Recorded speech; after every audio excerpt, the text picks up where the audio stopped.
વિદ્યાર્થી મિત્રો, આજે આપણે પાઠ 6 અંગ્રેજ શાસનની ભારત ઉપર અસર. આપણે આગળના પાઠની અંદર સહાયકારી યોજના અને ખાલસા નીતિ દ્વારા ભારત ઉપર અંગ્રેજોએ જે પોતાની સત્તાનો વિસ્તાર કર્યો અને લગભગ આખું ભારત જે છે અંગ્રેજ શાસન હેઠળ આવી ગયું. હવે એના પછી અંગ્રેજ શાસન જે છે એની અસર ભારત ઉપર શું થઈ એ અહીંયા આપણને આ પાઠની અંદર જોવાનું છે. એ આપણે જોઈ. અરુણા વહેલી સવારે ધ્યાનથી સમાચાર પત્ર વાંચતી હતી ત્યારે તેની પુત્રી પૂર્વા બાજુમાં બેસીને ગૃહ કાર્ય કરતી હતી. અરુણા મોટેથી વાંચતા બોલી, લીબિયામાં ક્રાંતિ. આ સાંભળી પૂર્વાએ પ્રશ્ન કર્યો, મમ્મી, લોકો શા માટે ક્રાંતિ કરે છે? અરુણાએ જવાબ આપ્યો, જો બેટા, લોકોની જરૂરિયાતો ન સંતોષાય અને લોકો આર્થિક રીતે પાયમાલ બને તો ક્રાંતિ તરફ વળે છે. આપણા દેશમાં અંગ્રેજ શાસન સમયે ભારતમાં લોકોની પરિસ્થિતિ બહુ જ કંગાળ બની ગઈ હતી. ત્યારે આવું થયું હતું. ચાલ તને હું તે સમયના ભારતીય જીવનની વાત કરું. ભારતની આર્થિક સમૃદ્ધિ છેક 18મી સદી સુધી યથાવત રહી હતી. ઔરંગઝેબના અવસાન બાદની અરાજકતા અને તેને નુકસાન પહોંચાડી શકી ન હતી. વિશ્વના ઇતિહાસકારોએ પણ કબૂલ્યું છે કે 18મી સદી સુધી ભારતની ઉત્પાદન પદ્ધતિ, તેના ઉદ્યોગો અને વેપાર વાણિજ્યનું સંગઠન અજોડ હતા. એ જ ભારત દેશ 100 વર્ષના અંગ્રેજ કંપનીના શાસનમાં તદ્દન કંગાળ અને પાયમાલ દેશ બની ગયો, જે ઇંગ્લેન્ડને માટે કાચો માલ પેદા કરનાર અને તેના કારખાનામાં તૈયાર થયેલા માલનું વિશાળ બજાર બન્યો હતો. હવે અહીંયા કેટલાક પ્રશ્નો આપ્યા છે. કાચો માલ એટલે શું? હવે કાચો માલ એટલે જે માલમાંથી તૈયાર માલ, એટલે કે આપણે દાખલા તરીકે પાપડ બનાવીએ તો પાપડ માટે ઘઉંનો લોટ, બરાબર, અથવા તો ચણાનો લોટ અથવા તો ચોખાનો લોટ, જેમાંથી વસ્તુ બને છે, બરાબર, એને કાચો માલ કહેવામાં આવે છે. કાચા માલના ઉદાહરણ આપો. દાખલા કે સુતરાઉ કાપડ છે, સુતરાઉ કાપડ બનાવવા માટે આપણે શેની જરૂર પડે છે? કપાસની. એટલે કપાસ જે છે એ સુતરાઉ કાપડ માટે કાચો માલ ગણાય છે. એવી જ રીતે કોઈ લોખંડની, દાખલા તરીકે તમારે ફર્નિચર બનાવવું છે તો ફર્નિચર માટે શેની જરૂર પડે? તો લાકડાની જરૂર પડે, લોખંડની જરૂર પડે. તો એ જે વસ્તુમાંથી તમારી માલ બને છે, તૈયાર માલ બને છે, એને કાચો માલ કહેવાય. તમારા ગામમાં ઉત્પન્ન થતા કાચા માલની ઉદાહરણની યાદી બનાવો. તમારા ગામમાં જે કાંઈ કાચો માલ, દાખલા કે કપાસ છે, શેરડી છે, મગફળી છે, બરાબર, આ બધા આપણા ત્યાં ઉત્પાદન થાય છે, કારણ કે મગફળીમાંથી શીંગ તેલ બને છે, કપાસિયામાંથી કપાસિયા તેલ બને છે. તો આ જે વસ્તુઓ જે છે એ તમારી યાદી એક બનાવવાની છે. પછી તમારા ગામમાં ઉત્પન્ન થતો કાચો માલ ક્યાં જાય છે, તેમાંથી કઈ કઈ વસ્તુઓ બને છે તેની યાદી બનાવો. તો મેં તમને અમુક ઉદાહરણ તો આપ્યા જ, બરાબર ને. આપણે ત્યાં સિંગ થાય છે તો એમાંથી સિંગ તેલ બને છે. સિંગ તેલ ક્યાં ક્યાં જાય છે તો એનું તમારે યાદી એક બનાવવાની છે. અંગ્રેજ શાસન સમયે ખેડૂતો અને ખેતી. બંગાળ, બિહાર અને ઓડિશાની દીવાની સત્તા મેળવ્યા પછી અંગ્રેજોને પોતાની આવક વધારવાનું એક વિશાળ ક્ષેત્ર મળી ગયું. ખેડૂત વર્ગ અને ખેતીવાડીના ભોગે તેઓ વધારેમાં વધારે મહેસૂલ ઉઘરાવવા લાગ્યા. પરિણામે ખેડૂત વર્ગ પાયમાલ થયો. ખૂબ મહેસૂલ નાખવામાં આવ્યું અને ખેડૂત વર્ગ પાસે પૈસા રહ્યા નહીં. ઘણી વખત ઘરના દાગીના વેચીને પણ ખેડૂતો મહેસૂલ ભરી શકતા નહીં. ક્યારેક વરસાદ થાય ન થાય, પાક સારો થયો ન થયો તો પણ મહેસૂલ તો ભરવું જ. એટલે પોતાના દાગીના વેચીને પણ ઘણી વખત મહેસૂલ ભરી શકતા નહીં.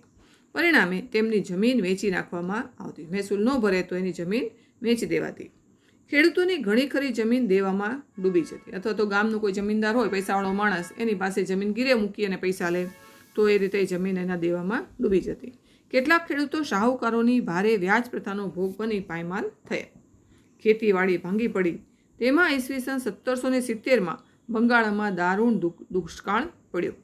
ભૂખમરાના કારણે લાખો લોકો મરી ગયા.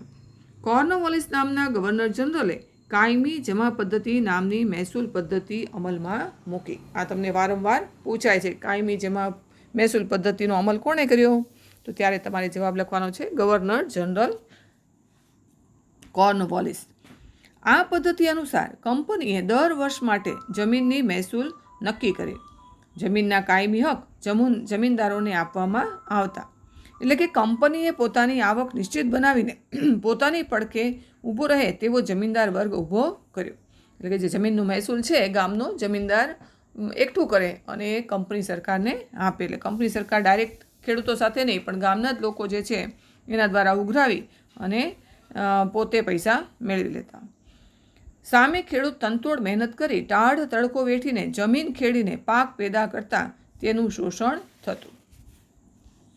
હવે અહીંયા વિચારો પ્રશ્ન આપ્યા છે. જમીન મહેસૂલ એટલે શું? એટલે કે જે કાંઈ પાક લેવામાં આવે એનો અમુક ટકા ભાગ જે છે સરકારને ટેક્સ તરીકે જે આપવામાં આવે છે એને જમીન મહેસૂલ કહેવામાં આવે છે. આપણે કયા કયા કર ભરીએ છીએ તેની યાદી બનાવો.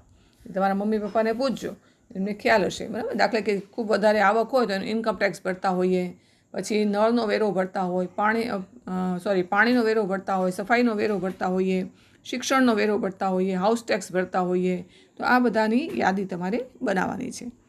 વર્તમાન સમયમાં દુકાળ પડે તો લોકોને ઓછી હાડમારી વેઠવી પડે છે. તો પછી અંગ્રેજ કાળમાં વારંવાર હાડમારી કેમ વેઠવી પડતી હતી? હવે આજના સમયની અંદર બધી સગવડો થઈ ગઈ, વાહન વ્યવહાર થઈ ગયા છે, બરાબર. જે પ્રદેશની અંદર માલ થઈ ગયો હોય એ માલ આપણા સુધી પહોંચી શકે એવી વ્યવસ્થા છે, ઝડપથી સંદેશા પહોંચી જાય છે, આ બધી વ્યવસ્થા છે. પણ આજથી 200 વર્ષ પહેલાં આ બધી વ્યવસ્થા હતી નહીં. એટલે એને લીધે તે સમય લોકોને ખૂબ હાડમારી વેઠવી પડતી, કારણ કે માલ પહોંચતા વર્ષો વયા જતા, મહિનાઓ વયા જતા, સંદેશો જ પહોંચે નહીં પહેલાં તો. એટલે આ બધી વ્યવસ્થાઓ એ સમય નહોતી, એટલે હાડમારી વધારે હતી. હવે સમાજ જીવનને લાગ્યું ગ્રહણ. વોરન હેસ્ટિંગ્સના સમયમાં મહેસૂલ ઉઘરાવવાનું કામ જેને સોંપવામાં આવ્યું હતું તેને કલેક્ટર કહેવામાં આવતા. તેઓ ન્યાયાધીશનું કામ પણ કરતા. અંગ્રેજી રાજતંત્રના આવા વહીવટથી આપણા દેશની પુરાણી ગ્રામ સ્વરાજ્યની પ્રથા નાશ પામી. જૂના વખતમાં દરેક ગામ એક નાના પ્રજાસત્તાક જેવું હતું. ગ્રામ પંચાયતો જ ગામડાનો બધો વહીવટ સંભાળતી. દેશની કરોડરજ્જુ જેવી એ ગ્રામ સ્વરાજ્યની સંસ્થા હતી. બહારના આક્રમણ વખતે અને સલ્તનત શાસન વ્યવસ્થા વખતે પણ આપણી ગ્રામ સ્વરાજ્ય સંસ્થાઓ અડગ ઊભી હતી. અંગ્રેજોએ શરૂ કરેલી આ નવી શાસન પદ્ધતિથી એ સંસ્થા નાશ પામી. કંપની સરકારે સામાજિક સુધારણાની જે રીત અપનાવી હતી તેણે લોકોમાં ભય ઊભો કર્યો. લોકોને લાગ્યું કે કંપની સરકાર ઇરાદાપૂર્વક ખ્રિસ્તી ધર્મ અંગીકાર કરાવી ભારતના ધર્મ અને સંસ્કૃતિનો નાશ કરવા માગે છે. રેલવે અને લશ્કરમાં ભારતની સામાજિક વ્યવસ્થાની વારંવાર અવગણના કરવામાં આવે છે તેવી માન્યતા લોકોમાં ઊભી થઈ. આગ્રામાં એવું ફરમાન બહાર પાડવામાં આવ્યું હતું કે દરેક હિન્દીએ અંગ્રેજને સલામ ભરવી. જો તેમ કરવામાં ન આવે તો તે દંડ કે સજાને પાત્ર ગણાતું. પરિણામે અંગ્રેજો પ્રત્યે ભારતીયોના દિલમાં રોષ અને નફરતની લાગણી ઉત્પન્ન થઈ. હવે આવે છે ભારતીય વેપાર અને ઉદ્યોગોનો વિનાશ.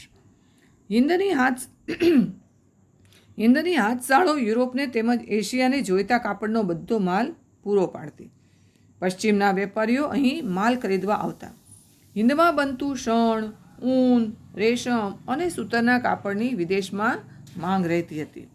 ઢાકાની મુલાયમ બારીક મલમલની દુનિયામાં મોટી માંગ હતી.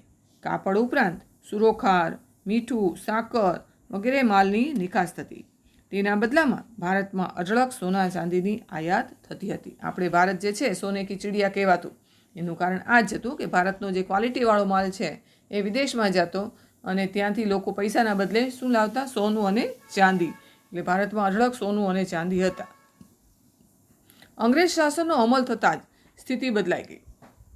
આપણે પાઠ પહેલાંમાં પણ જોયું હતું કે યુરોપીય પ્રજા ભારતની અંદર જળમાર્ગ શોધવાની જરૂર પડી. એનું કારણ આ જ હતું કે આપણો જે માલ છે ત્યાં સારી કિંમતે લોકો વેચતા.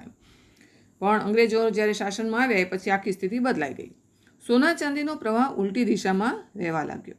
ઔદ્યોગિક ક્રાંતિની શરૂઆતમાં અંગ્રેજો એકલા બંગાળમાંથી જ આજના હિસાબે ગણીએ તો 500 કરોડ રૂપિયા માત્ર 2 દાયકાના શાસનમાં ઉપાડી ગયા હતા. વિચાર કરો, આખા દેશમાંથી કેટલી સંપત્તિ અંગ્રેજો એકત્ર કરી હશે. ફક્ત બંગાળમાંથી જ 500 કરોડ રૂપિયા જેવું લઈ ગયા તો આખા દેશમાંથી કેટલું લીધું હશે? આટલું જાણો.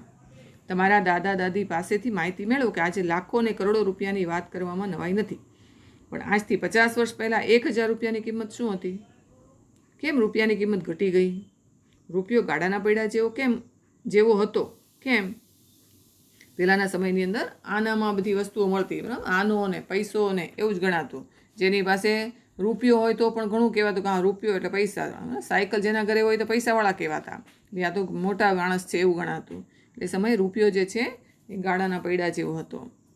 ભારતમાં ઉત્પન્ન થતો કાચો માલ અને ભારતમાંથી એકત્ર કરેલ રૂપિયાની મદદથી અંગ્રેજો ઇંગ્લેન્ડમાં ઉદ્યોગ ધંધાઓ વિકસાવવા લાગ્યા. તેમના કારખાનાઓ ધમધમવા લાગ્યા. ઇંગ્લેન્ડમાં બનતો માલ ભારતમાં જકાત વગર આવતો, જ્યારે હિન્દના કાપડ ઉપર 80% સુધીની જકાત નાખી. પરિણામે ભારતમાં ઉત્પન્ન થતો માલ ભારતમાં જ મોંઘો પડવા લાગ્યો. આ હરીફાઈમાં ભારતીય હસ્તઉદ્યોગ અને ઉદ્યોગ ધંધા ચાલી શક્યા નહીં. આ અંગ્રેજ નીતિના કારણે કાપડ બનાવવાના, ધાતુઓના, કાચના, કાગળના, વહાણો બાંધવાના વગેરે આપણા અનેક હુનર ઉદ્યોગો નાશ પામ્યા. લાખો કારીગરો બેકાર બન્યા. ધીમે ધીમે ભારતમાં ગ્રામ્ય કારીગરોની ગરીબાઈ વધવા લાગી. હવે વિચારો છે, વર્તમાન સમયમાં ગ્રામ કક્ષાએ કયા કયા ગૃહ ઉદ્યોગો જોવા મળે છે?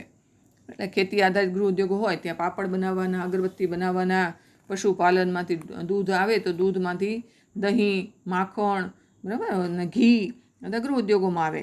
અને બીજી કોઈ વસ્તુઓ જે છે, દાખલા તરીકે ટોપલી બનાવતા હોય તો આપણે ગૃહ ઉદ્યોગોમાં આવે છે. પાપડ બનાવતા હોય તો એ ગૃહ ઉદ્યોગ, અથાણા બનાવતા હોય બધું ગૃહ ઉદ્યોગમાં આવે છે. એ બધાની યાદી તમારે બનાવવાની છે. હવે અંગ્રેજ સરકારે કેટલાક સુધારાઓ કર્યા અને સુધારાઓ કરનારમાં મુખ્ય હતું આપણો વિલિયમ બેન્ટિક. તો એ જે સુધારાઓ કર્યા એના ઉપર પણ લોકોને શંકા હતી. તો એ કઈ કઈ શંકાઓ હતી આપણે જોઈએ. વિલિયમ બેન્ટિક જ્યારે ભારતમાં ગવર્નર જનરલ બનીને આવ્યો ત્યારે ઇંગ્લેન્ડમાં ઉદાર વિચારસરણીનો ધીમે ધીમે ફેલાવો થયો હતો. આ ફેરફારની થોડી અસર હિન્દ સુધી પહોંચી. અંગ્રેજ શાસકો પ્રજાના જીવનમાં રસ લેવા લાગ્યા. થોડા ઘણા લાભકારક સુધારા કરીને વિલિયમ બેન્ટિક પ્રમાણમાં વધારે માન પામ્યો. બેન્ટિકે કંપનીના વહીવટમાં ભારતીયોને સ્થાન આપ્યું. અદાલતમાં ન્યાય માંગવા આવનારને માતૃભાષાનો ઉપયોગ કરવાની રજા આપવામાં આવી. વિલિયમ બેન્ટિકના સુધારા પરીક્ષામાં પૂછાય છે. એટલે આ બધા સુધારાઓ છે. સૌથી પ્રથમ સુધારો એણે શું કર્યો કે ભાઈ અદાલતમાં જે છે માતૃભાષાનું સ્થાન આપવામાં આવ્યું કે માતૃભાષામાં ન્યાય આપવામાં આવે એમ.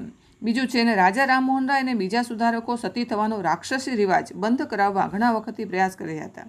બેન્ટિકે આ સુધારકોની વિનંતી સાંભળીને સતી થવાનો રિવાજ અટકાવતો એક કાયદો 1829માં અમલમાં મૂક્યો. બેન્ટિકના સમયમાં અંગ્રેજ અમલદારો ભારતનો સુધારક વર્ગ ઈચ્છતો હોય તેવા કુરિવાજો અટકાવવા પ્રયત્ન કરતા હતા. આવા સુધારાઓને ભારતના રૂઢિચુસ્ત લોકો શંકાની નજરે જોવા લાગ્યા. બીજો સુધારો કર્યો, સતી થવાનો રિવાજ જે હતો એમણે બંધ કરાવ્યો. જો આ બંધ કરાવ્યો તો ઘણા સુધારકો એમની સામે શંકાની દ્રષ્ટિએ જોવા લાગ્યા. કંપની સરકારે કેળવણી માટે દર સાલ 1 લાખ રૂપિયા ખર્ચવાનો ઠરાવ કર્યો હતો, પરંતુ તેનો અમલ થતો ન હતો.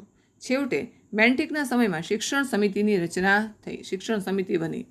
ઈસવીસન 1834માં મેકોલે નામના એક અંગ્રેજ ધારાશાસ્ત્રીએ અંગ્રેજી કેળવણીનો વિચાર આવ્યો. આ પણ યાદ રાખવાનું છે. મેકોલોએ અંગ્રેજી કેળવણી શરૂ કરી. મેકોલોએ શરૂ કરેલી શિક્ષણ પદ્ધતિથી હિન્દી યુવાનોને જોઈએ તેવો લાભ ન મળ્યો. પોતાના પૂર્વજોએ વિકસાવેલી પ્રાચીન વિદ્યાઓ શીખવાનો લાભ ભારતીયો ગુમાવવા લાગ્યા. અંગ્રેજી શીખવાની ચટ લાગી એટલે પોતાની જે શિક્ષણ પદ્ધતિ હતી એ યુવાનો ભૂલવા લાગ્યા. પોતાના પૂર્વજોએ વિકસાવેલી પ્રાચીન વિદ્યાઓ શીખવાનો લાભ ભારતીયો ગુમાવવા લાગ્યા. દેશમાં અંગ્રેજી કેળવણી શરૂ થઈ. આ શિક્ષણ પદ્ધતિનો વિરોધ થયો. મહાત્મા ગાંધીજી તો તેને ગુલામીની કેળવણી કહેતા. પછી તો 1857માં યુનિવર્સિટીઓની સ્થાપના થઈ. અંગ્રેજી કેળવણીથી અંગ્રેજોને જોઈતા ભણેલા કર્મચારીઓ મળવા લાગ્યા. તેમ છતાં ભારતીયોએ શિક્ષણ મેળવવા લાગ્યા અને તેમાંથી સ્વાતંત્ર્ય અને રાષ્ટ્રવાદી માનસ ઘડાવા લાગ્યું. કારણ કે અંગ્રેજી શીખ્યા પછી ઇંગ્લેન્ડની જે કાંઈ પુસ્તકો હતા ક્રાંતિની બધી તે બધી વાંચી અને એના દ્વારા એ લોકોમાં દેશ પ્રત્યેનો એક ભાવ કે અમારો દેશ છે ને એમાં અમારું શાસન હોવું જોઈએ એટલે રાષ્ટ્રવાદ જે છે એનો માનસ આવવા લાગ્યો. આમ મેકોલોએ અહીંયા વિચારોનો પ્રશ્ન છે. મેકોલોએ ભારતમાં શા માટે અંગ્રેજી કેળવણી શરૂ કરી હતી? તો મુખ્ય ઉદ્દેશ મેકોલોનો એ જ હતો કે ભારતના જ લોકો જે છે અંગ્રેજી શીખે અને પછી ભારતીય લોકો પાસે જ કામ કરાવવામાં આવે. એટલે કે ક્લાર્ક ઊભા કર્યા. એટલે અંગ્રેજીનું જે કાંઈ ત્યાંથી લોકોને લાવવા પડતા હતા તે એટલે વધારે પગાર આપવો પડતો. અહીંયા ઓછા પગારે લોકોને નોકરી આપી અને ક્લાર્ક જે છે એ તૈયાર કરો, કારકુનની નોકરી એ લોકોને આપવામાં આવતી. એટલે એના માટે એણે અંગ્રેજી કેળવણી શરૂ કરી. ઔદ્યોગિક ક્રાંતિના કારણે કારખાનાઓને ધમધમતા રાખવા અને માલની હેરફેર માટે વાહન વ્યવહારની અને સંદેશાની માંગને પહોંચી વળવા નવા યંત્રોની શોધ થવા લાગી. હિન્દમાં પણ તેનો ઉપયોગ કરવામાં આવે તો આપણા વેપારને લાભ મળશે તેમજ લશ્કરી અંકુશ પણ રાખી શકાશે. આ પ્રકારના હેતુથી ભારતમાં રેલવે શરૂ કરવામાં આવી. રેલવેની શરૂઆત પણ આમના સમયમાં થઈ. આટલું જાણો. ભારતમાં સૌ પ્રથમ ઈસવીસન 1853માં મુંબઈ અને થાણા વચ્ચે રેલવે શરૂ થઈ. આ પણ તમને વિકલ્પની અંદર પૂછાય છે, એટલે યાદ રાખવાનું. ભારત જેવા વિશાળ દેશના દરેક ભાગ પર ચાંપતી નજર રાખવા અને પરદેશી રાજ્યને સંદેશા આપવા માટે જરૂર જણાતા ઈસવીસન 1854થી ટપાલ અને તાર સંદેશાની આધુનિક પદ્ધતિ અપનાવવામાં આવી. આ પણ તમારે ઉપયોગી છે. 1854માં ટપાલ જે છે, ટપાલ અને તાર સંદેશાની પદ્ધતિ જે છે ક્યાંથી શરૂ થઈ? 1854થી. સાથે સાથે દેશમાં છાપખાના અને વર્તમાનપત્રોનો વ્યાપ વધવો શરૂ થયો. આમ બ્રિટિશ શાસનના સુધારાઓ અંગ્રેજના હિત માટે હતા. તેમ છતાં રાષ્ટ્રવાદના ઉદ્દેશ માટે એ ભારતીયો માટે આશીર્વાદરૂપ બન્યા. અંગ્રેજી કેળવણી પામેલો વર્ગ વિશ્વના પ્રવાહોથી માહિતગાર બન્યો, જેણે દેશમાં સમાજ સુધારણા અને રાષ્ટ્રીય જાગૃતિના કાર્યમાં ખૂબ અગત્યની ભૂમિકા ભજવી. વર્તમાનપત્રો, તાર, ટપાલ અને રેલવેથી ભારતના લોકો એકબીજાની નજીક આવ્યા. હવે તમારે એક પ્રવૃત્તિ અહીંયા કરવા છે કે અંગ્રેજી કેળવણી મેળવીને ભારતમાં રાષ્ટ્રવાદ જાગૃત કરનાર નેતાઓના નામની યાદી બનાવો. એમાં એક નામ હું તમને આપી દઉં, વીર સાવરકર, બરાબર, એ સિવાય મદનલાલ ઢીંગરા. તો આ બધાના નામ જે છે તમારે ગોતીને યાદ કરી અને શોધી અને લખવાના છે. હવે અહીંયા પાઠની પાછળ તમને સ્વાધ્યાય આપેલો છે. એ પ્રશ્નો વાંચી, પાઠમાંથી સવાલના જવાબ ગોતી અને પાકી બુકમાં લખવાના છે. ચાલો આવજો વિદ્યાર્થી મિત્રો.